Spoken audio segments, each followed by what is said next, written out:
1967 was a big year across Canada, but for some reason, one of the biggest occasions of the centennial year was bypassed by a lot of the media. And looking back 54 years ago, this event changed hockey history for the better. Now, the player may not be a household name, but he was a very, very talented product from Lake Lahache, BC. Now, Al Karlander was selected by the Detroit Red Wings in the 1967 NHL Draft in the second round, 17th overall. Now, the selection was based on some of the best NCAA results of the era, and because of this, he was the first collegiate or U.S. collegiate player to be drafted in the NHL. Now, I'm not sure about the Canadian players or the American players playing in Canada, but according to the NHL record books, he's the first collegiate player to ever be drafted. Now, 5'8", 170, a left-handed shot, played center but also played left wing. And finding himself in the WCHA of the NCAA was a very unique situation. He had jumped to Michigan Tech from the great Notre Dame High in Saskatchewan after not playing junior hockey. Notre Dame was an elite prep team at the time. Now, he was on the MTU freshman team in 65-66, where he had 19 points in 8 games, including 9 goals, and his draft year put up some dynamite numbers of 5 goals, 12 assists for 17 points. Now, he eventually found his way to Detroit, but not before being named to the WCHA All-Star second team with Michigan Tech in 68. He won the Michigan Tech Merv Youngs Award as Husky Team MVP in 68-69.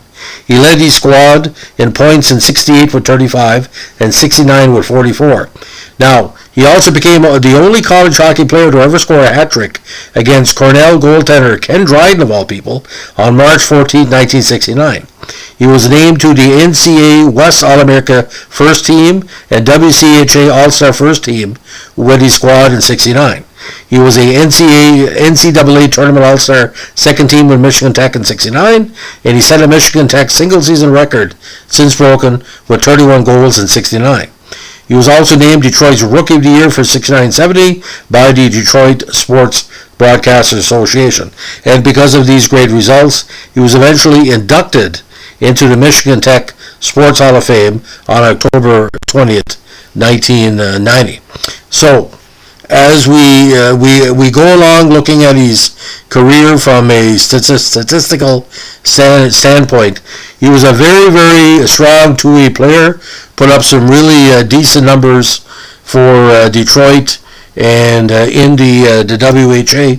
The only thing I found strange about here, and let's put this in perspective, when he played with Gordie Howe in Detroit, around the same time he retired, he eventually found his way to the WHA. So by playing with Howe, maybe that encouraged him to jump over.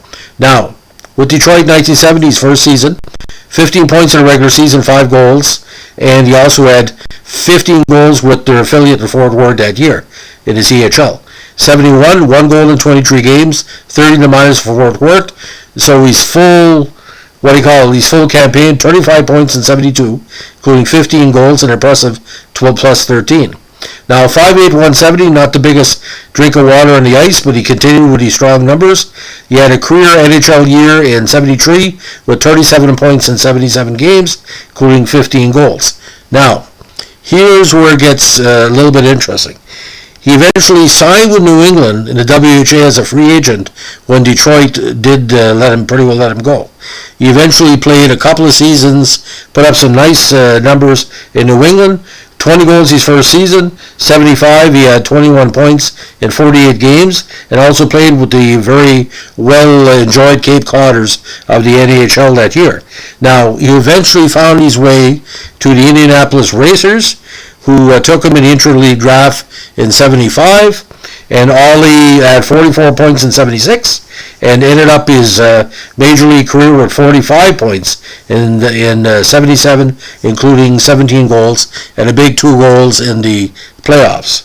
Now, born Alan David Karlander, remained in Indianapolis after retirement and coached youth hockey and high school teams in the suburb of Carmel.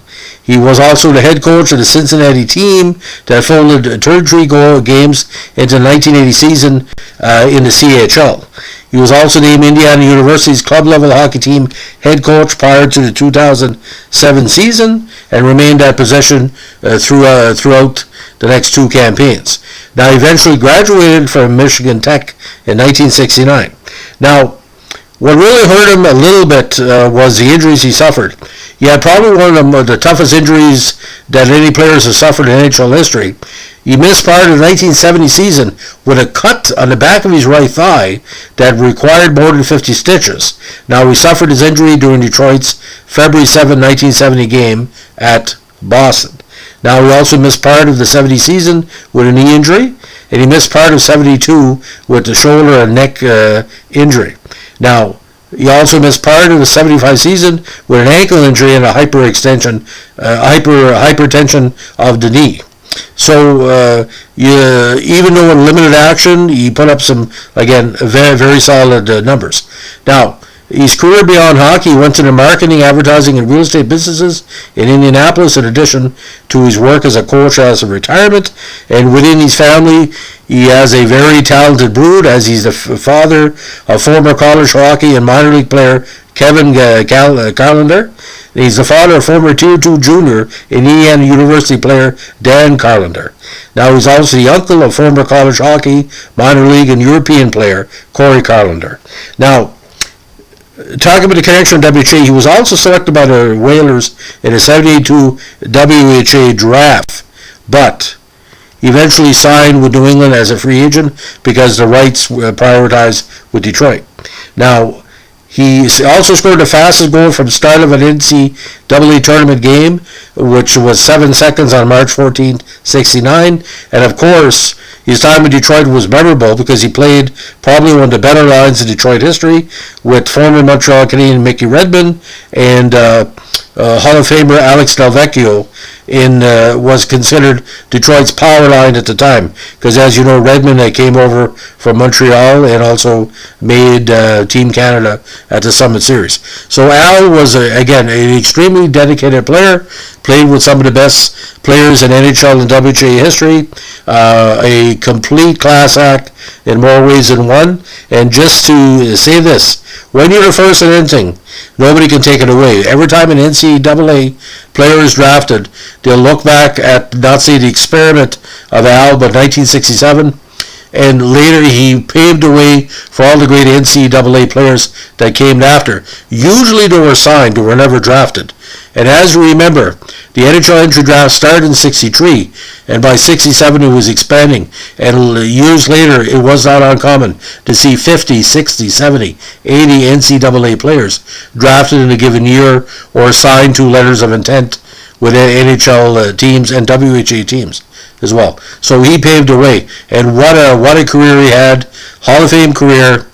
Playing with some of the top players of the 1960s and 70s, and it wouldn't be for injuries. He could easily have been a regular 30-goal a season guy, and like I said, that's why we're doing a podcast today.